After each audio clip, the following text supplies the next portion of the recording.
Sporting in the City goes to CenturyLink Field to take on Seattle Sounders after 210 minutes before this game, the third game in 7 days. I'll be previewing this match, giving my score prediction, talking about the starting lineup for Seattle in this video coming up.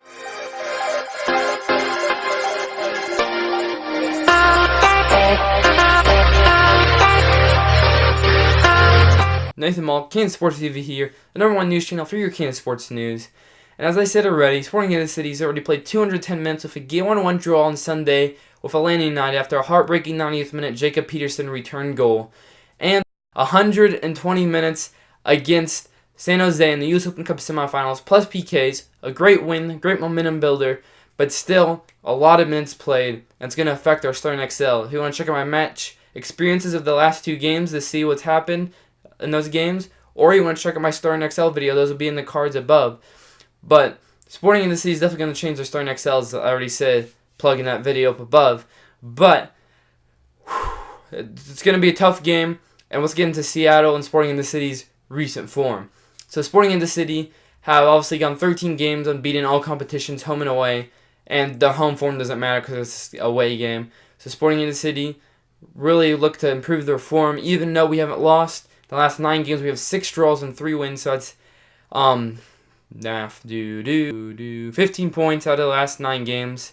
And you usually want to be picking up about 10 points per 5 games if you're looking to really win the Supporter Shield, which is why we're behind. But now we're starting to fall out of the first place in the Western Conference, which is something we don't want to do. So we need to start picking up that form. Even though we haven't lost in so many games and we're still on top of the Western Conference, we need to stop drawing less games. But in a different idea from that, we really could take a draw from this game and not give up a 3-point swing loss to Seattle, which I'll talk about in here in a little bit. But let's talk about Seattle's recent form.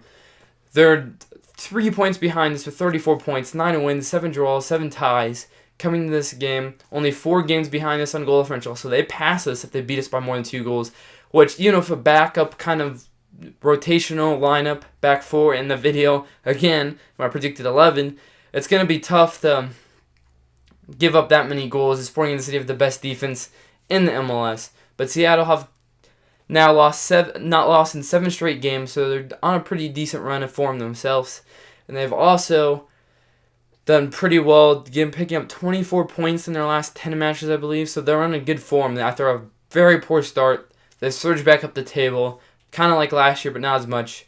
And obviously, the last meeting between the 2 teams was in the U.S. Open Cup, not the U.S. Open Cup, the MLS Cup, and I don't even want to talk about the game after we lost. I think it was, I don't remember, it was the 90th minute, it might have been the 89th minute goal from Hoover. It was, I don't even care who it was. I just remember we lost in dramatic fashion, and they went on to win the MLS Cup, which is the 2nd year in a row. But anyways, back off of Sporting in the City, I'm trying to talk about Seattle Sounders' recent form. As you can tell, I'm pretty passionate about Sporting in the City, but Seattle Sounders have been playing really well, and it's going to be tough to go away from home and beat them after playing 210 minutes in the span of 4 days and only having 2 days of full rest before this game at CenturyLink Field away. It's going to be tough. And early kickoff as well at 3 p.m. if you're watching this video. And I'm making this video at 2:42 a.m., so it's about 12 hours away from when I'm making this video. And it's going to be a tough match. But going into injuries for both teams, it's in favor of Sporting in the City, as we're only missing Cameron Porter, who's obviously not going to... Actually, this has been his best chance to play, but he wouldn't have played anyways, probably. Because he's only really mainly a striker, and he's just not in the pecking order right now, even though Don Dwyer did help him. He might be a backup striker right now if Don Dwyer gone, but he's not here. He's injured for the rest of the season, and I don't want to see Sonny Saw on the pitch. So Cameron Porter is the only player Sporting in the City is missing. But on the other hand, Seattle Sounders have 1 injury as well, but they're missing a more key player in Alonso. But they do have a good replacement rolled on, but Alonso is definitely a key player that dictates the pace of the game for Seattle Sounders. Definitely experienced head that's played for them many times and definitely knows how to play, and I'm glad he is not going to be in the game, as he's definitely out for the game. Now, even though saying that, Seattle Sounders do have the advantage because Sporting in the City, how many players not due out to injury but due to tiredness, which I'll talk about now, as no players are suspended, so we don't need to talk about that. But Sporting in the City, players out of tiredness, It's going to mean the key threats are Jerso and Diego and Feilhaber if he starts. Feilhaber might not start Jericho will probably start because he hasn't played a full 90 minutes or a whole 120th minutes in both games, as he's been poor after getting suspended, and a long break also combined with the MLS All-Star game has not been good since.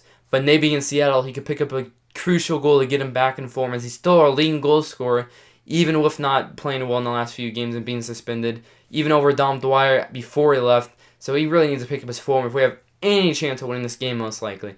Diego Rubio is a striker, so he's obviously going to be a key threat. And Benny Feilhaber, I think everybody around the league should know about Benny Feilhaber. He's definitely one of the best cams. Should have been in the U.S. men's national team a lot more than he's been in his career. But we'll take it, because that means less chance for him to get injured for Sporting Kansas City.